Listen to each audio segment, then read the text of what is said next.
March 12, 2026. Today, the West Coast is split between two extreme weather realities. From the Canadian border all the way down to the Mexican border, the region is experiencing a weather pattern so dramatic, it almost feels like two different worlds are colliding. The Pacific coastline, usually known for its mild, temperate climate, is now a battleground between relentless storms and unyielding heat. To the north, Washington and Oregon are battered by a powerful storm, unleashing torrents of rain and burying the Cascades in deep snow. Rivers are swelling, and mountain passes are nearly impassable as blizzard conditions sweep through the high elevations. Emergency crews are on high alert, monitoring rising water levels and preparing for possible evacuations. The relentless downpour has already caused landslides in some areas, and the threat of avalanches looms over the snow-packed slopes. Residents there face flooding, gray skies, and the lingering grip of winter. Streets are turning into rivers, and neighborhoods are blanketed in a cold, damp mist. For many, daily routines have been upended. Commutes are delayed, schools are closed, and families are huddled indoors, waiting for the storm to pass. The sound of rain against windows is constant, and the air is thick with the scent of wet earth and pine.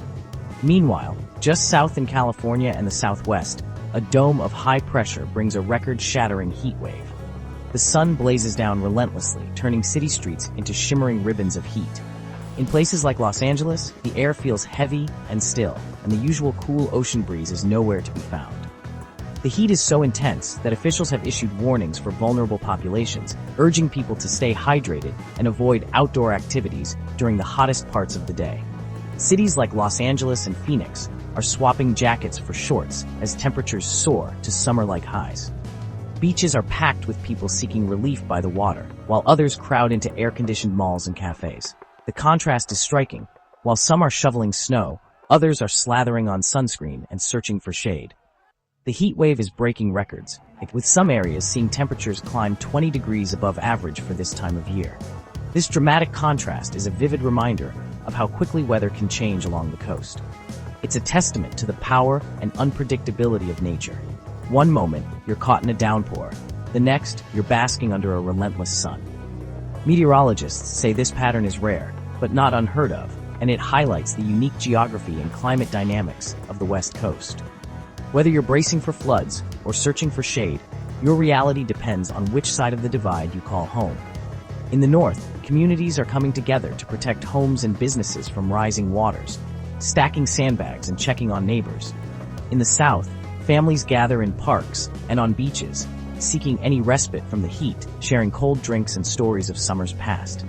Friends and relatives just a few hundred miles apart are living completely different experiences, connected only by phone calls and weather updates.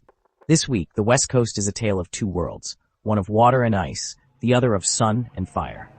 It's a striking snapshot of a region defined by extremes, where the only constant is change. As the days unfold, residents will continue to adapt, watching the skies and weathering whatever comes next, united by the shared experience of living on the edge of nature's power. The Pacific Northwest is under siege from a relentless atmospheric river, a phenomenon that brings a continuous stream of moisture-laden air straight from the tropics. These powerful weather systems are sometimes called rivers in the sky, and right now, they're unleashing their full force across Oregon and Washington. Moisture is funneling in directly from the vast Pacific Ocean, carried by strong winds that push wave after wave of rain onto the coastline. The sky remains a swirling mass of gray, with clouds racing inland and blanketing the region in a persistent downpour. 4 to 8 inches of rain are expected through Friday night, more than some areas see in a month. For many communities, this means a week's worth of rain falling in just a single day, overwhelming local infrastructure and testing the limits of stormwater systems. Localized spots could see up to 10 inches, overwhelming rivers and saturating the ground. Rivers are rising rapidly, and the soil, already heavy with moisture from previous storms, can no longer absorb the deluge. Pools of standing water are forming in forests and fields, threatening to spill into nearby homes and roads. Cities like Seattle and Portland are being tested as storm drains overflow and rivers swell. Urban areas are especially vulnerable, with water backing up into streets, parking lots, and even some basements. Commuters face hazardous conditions, and city officials are working around the clock to keep critical infrastructure functioning. With the ground already soaked from previous storms, new rainfall has nowhere to go but into streets and waterways. Lawns are waterlogged, and neighborhoods are seeing streams of water rushing down gutters and driveways, increasing the risk of flash flooding in low-lying areas. Emergency managers are on high alert as the rain shows no sign of stopping. Crews are monitoring river levels, clearing debris from storm drains, and preparing for possible evacuations. Local authorities are urging residents to have emergency kits ready and to stay informed as conditions can change rapidly. This is more than typical Northwest rain. It's a test of the region's resilience. The relentless storms are pushing communities, ecosystems, and infrastructure to their limits, reminding everyone of the power and unpredictability of nature. Residents are urged to stay vigilant and respect the power of water, reshaping their world. As the rain continues to fall, communities across the Pacific Northwest are coming together, supporting one another, and preparing for whatever challenges the next wave of storms may bring. The downpour is turning streets into rivers and creating hazardous travel conditions across the region. Urban flooding is widespread, especially along the I-5 corridor from Seattle to Portland. Flash floods threaten areas near creeks and streams, where water can rise rapidly and without warning. Officials urge, turn around, don't drown. Even a few inches of fast-moving water can be deadly. Slick roads, poor visibility, and traffic delays are the new normal, with commutes stretching for hours. Commercial trucking and supply chains are disrupted, rippling through the region's economy. The storm is more than an inconvenience, it's a logistical and safety crisis. Authorities advise staying off the roads unless absolutely necessary. For now, patience and caution are the best tools for weathering this storm. While relentless rain floods the lowlands, a very different story is unfolding in the mountains. The Cascades are being buried under an astonishing 2 to 4 feet of heavy, wet snow, blanketing the landscape in white and transforming the region into a winter wonderland. This isn't just a dusting, it's a massive accumulation that's happening in a matter of hours, not days.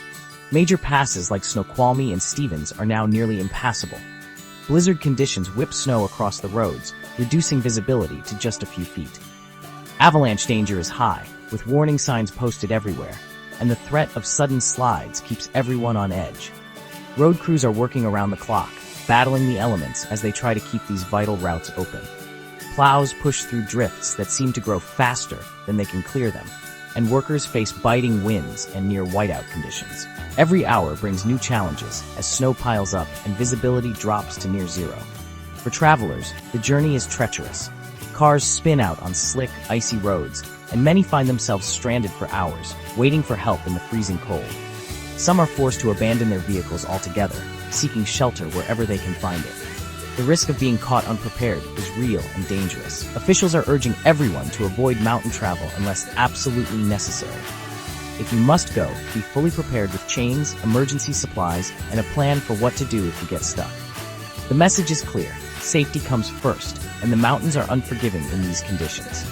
While this snowstorm is causing major disruptions now, closing roads, delaying travel, and straining resources, it's also laying down a vital deposit for the region's future. Each flake adds to the snowpack that will become the Northwest's lifeblood in the months ahead. The mountain snowpack acts as a natural reservoir, slowly melting in spring and summer to feed rivers and streams. This water sustains agriculture, provides drinking water for millions, and generates hydroelectric power that keeps the region running through the dry months. Nature's chaos today is tomorrow's lifeline. The same storm that brings hardship and danger now will ensure green fields, full reservoirs, and flowing rivers when the sun returns. This powerful storm is a stark reminder of the dual role of winter weather in the Northwest, challenging us in the moment, but ultimately providing the resources that sustain life and growth throughout the year. As the Northwest endures storms, California and the Southwest are gripped by an early, intense heat wave.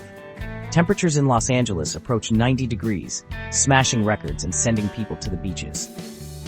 Phoenix and Las Vegas are on track for historic highs, with Phoenix possibly hitting 100 degrees before March's end. The heat strains power grids and poses health risks, especially for the vulnerable. Residents are caught off guard, facing summer-like conditions months ahead of schedule. The psychological whiplash is real. Spring skipped, summer arrived early. This heat wave is a stark sign of increasingly frequent extreme weather. Southern California is in the grip of a fever, with no relief in sight. The heat wave is melting California's mountain snowpack at a dangerous pace. Rivers and streams swell with icy runoff, raising the risk of downstream flooding and erosion. The early melt means less water will be available during the critical dry summer months. Reservoirs fill quickly now, but may run low when water is needed most. California's water system depends on a slow, steady melt, not this sudden surge. The state's agricultural industry and cities could face shortages later in the year. The heat is cashing in the water savings account far too soon. It's a precarious situation, highlighting the delicate balance of California's water future. With record heat, many are tempted to cool off in the Pacific or local rivers, but the water remains dangerously cold. Ocean temperatures are near their annual lows, and snowmelt-fed streams are barely above freezing. This disconnect between hot air and icy water creates a hidden hazard. Plunging into cold water can trigger cold water shock, causing involuntary gasps and rapid breathing. Even strong swimmers can be incapacitated within minutes, risking drowning or hypothermia. Fast-moving currents from snowmelt add to the danger, making rescue difficult. Officials urge everyone to admire the water from a safe distance. The risk is real. Stay out, stay safe. Cold water shock is an immediate, life-threatening response to sudden immersion in water below 60 degrees Fahrenheit. The body's gasp reflex can cause drowning if your head is underwater. Rapid hyperventilation and a spike in heart rate and blood pressure follow, overwhelming even healthy individuals. For those with heart conditions, the shock can be fatal. Within minutes, muscles lose function, making self-rescue nearly impossible. Many drowning victims are found close to safety, unable to move their arms or legs. Cold water shock is swift and deadly. Understanding it is key to survival. Respect the water's power, no matter how inviting it looks. Next week, the storm track shifts north into British Columbia, offering the Pacific Northwest a brief respite. Flooded communities can begin recovery, but the ground remains saturated and rivers high. Showers and mountain snow will linger, so caution is still needed for travelers. Meanwhile, California and the Southwest remain locked in unseasonable heat. Phoenix could see its earliest 100-degree day on record, underscoring the intensity of this heat wave. The West Coast continues to showcase nature's extremes: snow and floods in the north, record heat in the south.